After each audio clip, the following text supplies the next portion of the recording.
이거 하나는 확실해요. 인생은 끝없이 자기가 싫어하는 걸 찾아가는 단계인 것 같아요. 사랑하는 걸 찾는 것보다는 내가 싫어하는 걸 한 개, 두 개 찾아가는 것인 것 같아요. 정말로 직장을 사랑할 수 있나? 저는 잘 모르겠어요.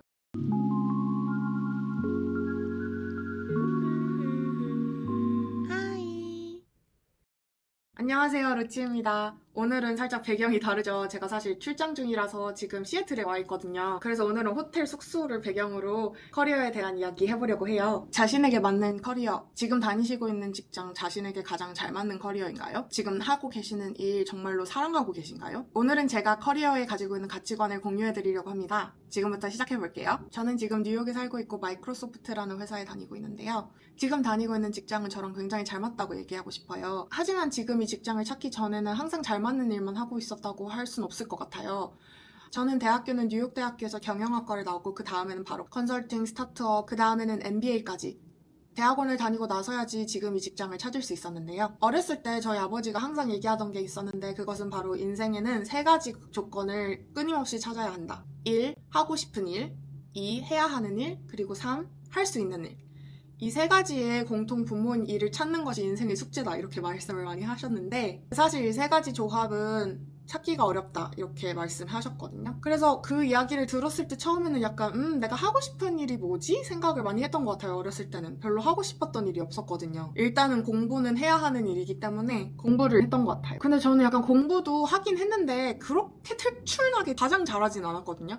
물론 학생이니까 열심히 하긴 했는데 그렇다고 반에서 제일 잘하진 않았거든요. 전교 1등을 해본 적도 없고 그냥 저냥 공부 좀 하는 애였던 것 같아요. 저는 공부보다는 인생에 열정을 가지고 사는 친구들이 항상 부러웠던 것 같아요. 예를 들면 미술을 엄청 잘한다든지 혹은 나는 패션 스쿨에 갈 거야 하면서 패션 공부를 한다든지 저는 국제학교를 다녔는데 국제학교에서는 미국 교육 시스템이다 보니까 교양 과목을 들을 수 있었거든요. 교양 과목으로 미술, 연극, 영화학 이런 걸 배울 수 있었는데 교양 과목도 저는 학점 관리하려고 안 들었어요. 혹시 제가 미술 들었는데 그림 잘 못 그린다고 학점이 떨어지면 어떡해요? 그래서 쉽사리 제가 열정을 가지고 뭔가 하고 싶은 걸 하지 못했던 것 같아요. 그래서 학교에서 저는 특출난 게 한 가지는 없고 열정도 없고 그냥 공부하라니까 공부 좀 하자 하면서 살았던 것 같아요. 그러다가 경영대에 갔는데 경영대학교 친구들의 자학 개그 중 하나가 우리는 할 줄 아는 게 없어서 경영대에 온 거야. 이런 농담이 있었거든요. 그래서 그런 마인드셋에 되게 오랫동안 있었던 것 같아요. 난 잘하는 게 없고 취직은 해야 되겠고 대학교는 가야 되니까 경영학과 갈까? 그런 마인드셋에 되게 오랫동안 있었는데 제가 다 크고 나서 생각해보니까 제가 대학원까지 갔잖아요. 그러니까 저는 잘하는 게 없어서 경영학과를 간 게 아니라 경영학과를 잘하니까 경영학과를 간 거였어요. 혹시라도 여러분 지금 경영학과 고민하는 분들 계신다면 절대로 당신이 잘하는 게 없어서 경영학과에 가는 게 아닙니다. 그냥 경영학도여서 경영학과에 가게 되는 겁니다. 근데 이거를 그때는 진짜 몰랐어요. 대학교에 딱 들어갔는데 저희 선배가 말씀해 주시더라고요. 여기 오면 취직할 기회 되게 많아. You can either go into banking or consulting 이렇게 얘기하시더라고요. 농담으로. 실제로 저희 학부 때 친구들, 동기들은 50대 50으로 컨설팅 아니면은 뱅킹 쪽으로 가는 친구들이 엄청 많았어요. 자기 열정을 가지고 무언가 자기가 하고 싶어 하는 걸 하는 사람은 굉장히 극소수였던 것 같아요. 그래서 저도 뱅킹이라는 게 뭘까? 투자은행에서 일하는 거 뭘까 하면서 회사 설명회도 가고 취직 동아리도 들어가 보고 했는데 약간 저와는 성향이 안 맞았던 것 같아요. 일단 근무 시간이 너무 길고 금융시장에 대해서 많은 조사를 해야 하는데 제가 흥미를 느끼진 않았던 것 같아요. 그래서 다른 쪽으로 돌려보니 투자은행 아니면 컨설팅이라는데 컨설팅은 뭘까 하고 돌아보니 무슨 취업 설명회에서 컨설팅은 비즈니스들의 의사 같은 거야 라는 말을 하는 거예요. 그래서 예를 들어서 어떤 회사나 어떤 비즈니스가 우리가 매출이 안 나고 있어 이거 왜야? 라고 컨설팅 회사한테 물어보면 컨설팅 회사가 들어가서 데이터 분석을 하고 문제 해결을 해준다 이렇게 말씀을 해주시더라고요. 그래서 이건 좀 나랑 잘 맞을 것 같은데 하면서 컨설팅 회사에 들어갈 준비를 했어요. 그래서 컨설팅 회사를 다니다가 한국에서 스타트업도 다녔는데 제가 어떻게 MBA까지 가게 됐는지 알려드릴게요. 사랑하는 걸 하라고 하잖아요. 직장은 인생의 거의 80%의 시간이니 직장을 꼭 사랑하는 걸 하라. 근데 저는 사실 잘 모르겠어요. 사랑하는 걸 할 수 있나? 정말로 직장을 사랑할 수 있나? 저는 잘 모르겠어요. 만약 지금 보고 계신 분이 정말로 직장을 사랑하고 계신다면 저는 당신이 이 세상에 굉장히 극소수의 행운아라고 생각해요. 인생을 살면서 사랑하는 걸 조금이라도 잠시나마라도 할 수 있다는 건 업으로 삼을 수 있다는 건 굉장히 큰 행운인 것 같아요. 굉장히 큰 운을 타고나야지 첫 직장을 사랑할 수 있고 그 후에 사실 인생 대부분을 사랑하는 걸 찾지 못하는 사람도 있을 것 같아요. 아직까지도 저는 잘 모르겠어요. 사실 지금 현재 직장 굉장히 만족하면서 다니고 있지만 내가 이 직장을 사랑하나? 사랑까지는 아닌 것 같아요. 정말 I love my job 이런 느낌은 아니고 그냥 재밌다. 그냥 지금 이 순간 즐겁다. 이 정도의 느낌이거든요. 근데 이거 하나는 확실해요. 인생은 끝없이 자기가 싫어하는 걸 찾아가는 단계인 것 같아요. 사랑하는 걸 찾는 것보단 내가 싫어하는 걸 한 개, 두 개 찾아가는 것인 것 같아요. 아, 나는 이걸 해봤는데 이건 좀 싫어. 아, 저건 해봤는데 이건 좀 참을만 하네? 라는 게 생기는 순간 아, 그건 싫었으니까 더 이상 그건 안 할 거고 참을만한 거는 다음 직장에서 이제 금지 품목은 아니겠다. 한 개, 두 개 이런 식으로 쌓아가는 느낌인 것 같아요. 조금씩 내가 싫어하고 내가 참을 수 없는 것을 알아가는 것이 인생인 것 같아요. 제가 한국에서 스타트업을 다니다가 이직 고민을 했을 때 아까 영상 초반에 얘기했던 그 세 가지 조건을 공통 분모를 찾기 시작했어요. 내가 하고 싶은 것, 할 수 있는 것, 그리고 해야 하는 것. 제가 할 수 있는 것 중에 제가 정말 잘하고 즐거워했던 건 언어였어요. 저는 중국에서 큰 한국인 미국인인데 대학교 졸업을 하고 일본어 공부도 해서 4개국어를 하거든요. 저는 언어를 하는 게 너무너무 즐거웠어요. 일이 지루하더라도 업무를 할 때 매일매일 다른 언어를 사용하게 되면 그게 저한테는 굉장히 즐겁더라고요. 근데 제가 아까 얘기했던 게 제가 공부도 막 전교 1등, 막 세계 1등처럼 엄청 잘하는 게 아니라고 했잖아요. 언어도 약간 그런 느낌이에요. 제가 통역사, 번역가를 할 정도로 언어학의 재능은 없었기 때문에 이걸 업으로 살 수 있을까? 저는 고민이 되는 거예요. 제가 해야 하는 거는 일을 하는 거. 돈을 벌어다 주는 것. 그게 제가 해야 하는 것이라 생각했고요. 마지막으로 제가 하고 싶었던 건 그저 좋은 사람들이랑 일을 하는 것이었어요. 저는 되게 팀이 즐겁고 재밌으면 제 매일매일 업무도 즐겁다고 느끼는 편이어서 이직을 한다면 순수하게 좋은 사람들이랑 일을 하고 싶다. 이런 마음이 되게 컸던 것 같아요. 그래서 이 세 가지를 생각을 했을 때 스타트업에서 잘 모르겠더라고요. 이직을 바로 내가 할 수 있을까? 답이 안 나와서 MBA 준비를 하게 됩니다. MBA 얘기를 조금 하자면 MBA에 오신 동기들 친구들을 보면 MBA에 진학하는 이유는 크게 세 가지 정도 있는 것 같아요. 첫 번째는 일단 번아웃이 너무 심한 사람들. 일을 하면서 번아웃이 너무 크게 와서 아, 나 조금 학교에 돌아가고 싶다. 이대로 나 괜찮을까? 매일매일 일을 나가는 게 너무 힘들어 라고 생각하신 분들이 오신 경우가 있고요. 두 번째로는 이제 이직을 고민하시는 분들. 나는 예전 직장에는 뭐 얼만큼의 연봉을 받았고 이만큼을 받았으니 지금부터는 MBA라는 대학원 석사를 따서 이직을 더 할래, 내 몸값을 높일래 라고 생각하고 오시는 분들이 있었고요. 그리고 마지막으로는 본인의 사업을 꾸리고 싶어서 사업을 시작하기 전에 네트워킹을 하면서 대학원에서 필요한 수업도 듣고 네트워킹도 하고 하려고 했던 분들이 왔던 것 같아요. 그리고 이 세 가지 분류 중에 저는 두 번째, 정말 이직을 하고 싶어서 MBA에 진학을 하게 됩니다. 제가 왜 이직을 하고 싶었냐면 가장 큰 것은 제 시장에서의 몸값이었던 것 같아요. 사실 뭐 가족도 미국에 있었고 슬슬 한국에서의 삶을 정리하고 이제 다시 미국으로 돌아갈까 하는 마음도 있긴 했지만 제 시장에서의 몸값이었던 것 같아요. 왜냐하면 제가 한국에서 스타트업에서 일했을 때 제 학부 졸업하고 첫 직장의 연봉의 한 3분의 1 정도를 받으면서 일을 했거든요. 물론 첫 직장은 뉴욕이었으니까 뉴욕 물가를 고려해서 연봉이 더 높았고 어쩌고 저쩌고 생각을 했어도 한국에서의 월급이 미국에서의 월급보다 현저히 적어서 바로 이직을 한다고 해도 제 시장 가치를 다시 급속도로 높일 수는 없다고 생각했어요. 그리고 가장 큰 고민은 제가 친구들한테 밥을 살 수가 없었어요. 저는 친구들한테 커피 사주고 밥 사주고 이런 게 저의 소소한 행복 중 하나인데 밥도 뭐 무슨 100만 원, 막 10만 원짜리 밥도 아니에요. 그냥 마라샹궈 2만 원.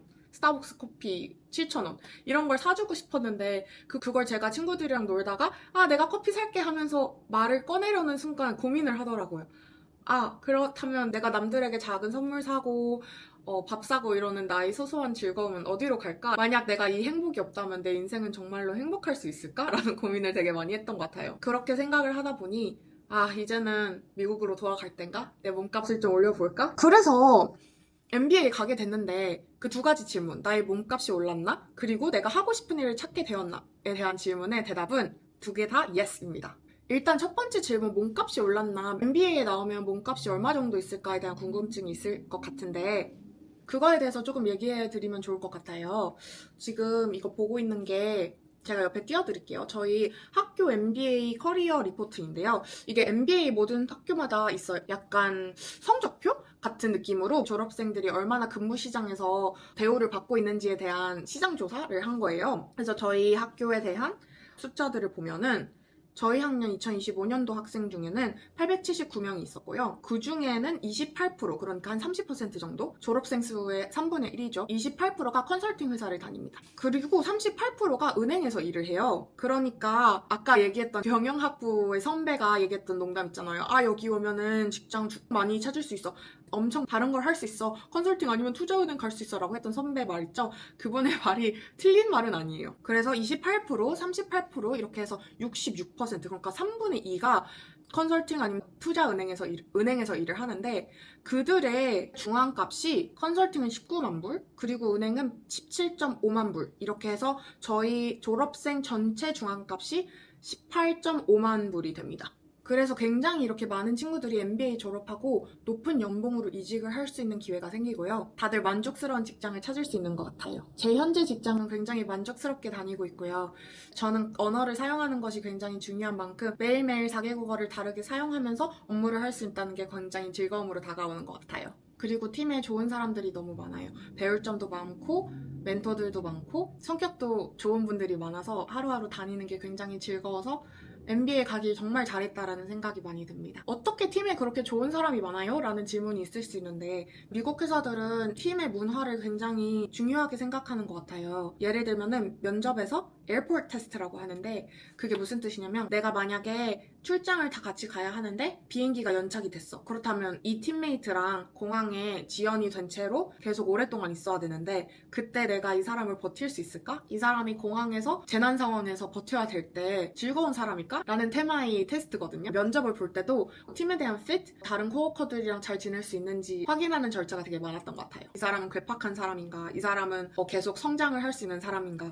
이런 질문들을 인터뷰에서 많이 했던 것 같아요. 그리고 제 직장이 너무 만족스러운 이유 한 가지 더는 제가 창의력을 사용해서 새로운 프로젝트를 만든다든지, 그리고 예산이 이만큼인데 새로운 사업 아이템을 개발해볼래? 라는 식의 질문들에 대한 해답을 제가 찾을 수 있는 공간이기 때문에 되게 즐겁게 더할 나위 없이 만족하면서 다니고 있습니다. 제가 마무리 지면서 하고 싶은 이야기는, 지금 현재 만족하는 직장까지 여기까지 오기까지 쉽지만은 않았어요. 내가 좋아하는 것이 일단 무엇인지 알아차리는 것까지가 너무 힘들었고, 그리고 무언가를 좋아하는 걸 찾아도 이걸 업으로 삼을 수 있을까까지 결단을 내리는 것이 쉽지 않았던 것 같아요. 그리고 내가 이런 게 싫고 저런 게 싫고 라는 걸 깨닫는 순간까지 굉장히 큰 고난과 역경이 있어야 하잖아요. 왜냐면 내가 싫어하는 거니까, 이런 걸 해봤더니 내가 너무 싫어라는 걸 알게 되는 거니까 그 시간 자체가 굉장히 힘들었던 것 같아요. 근데 이런 고민의 시간을 보냈을 때 제 멘토님이 해주신 말이 있는데, 저한테 크게 보라고, 크게 봐야 한다 라고 말씀해 주셨어요. 제 멘토님은 사실 공연 기획 하시는 분이었어요. 제가 공연이나 오케스트라 가는 것도 너무 좋아해서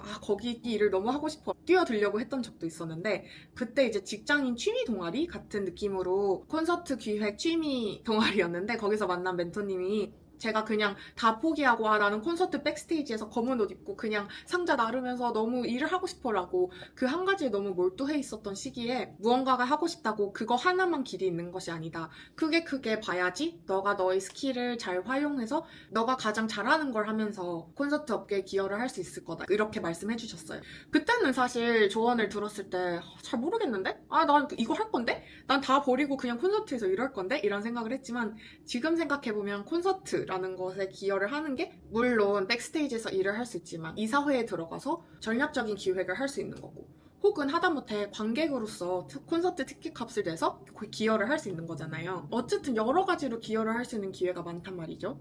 그래서 너무 몰두하고 한 가지만 생각하지 않고 크게 보는 거. 내가 지금 삶에 어떤 기회가 주어질지 모르겠지. 지금 당장은 내 삶에 어떤 기회가 주어질지 모르겠지만, 차근차근 내가 할 수 있는 거, 내가 하고 싶은 것, 그리고 내가 해야 하는 것을 천천히 하다 보면 내가 잘하는 것, 그리고 내가 사랑하는 것도 찾을 수 있지 않을까 생각합니다. 혹시 여러분도 여러분들만의 커리어 이야기가 있나요? 잘하는 게 뭐고 못하는 게 뭔지 알고 계신가요? 혹은 당신은 엄청난 행운아라서 사랑하는 일을 벌써 찾으셨나요? 저에게 같이 공유해주시면 감사드리겠습니다. 오늘은 여기까지 수다 떨게요. 그러면은 오늘도 시청해주셔서 감사합니다. 안녕!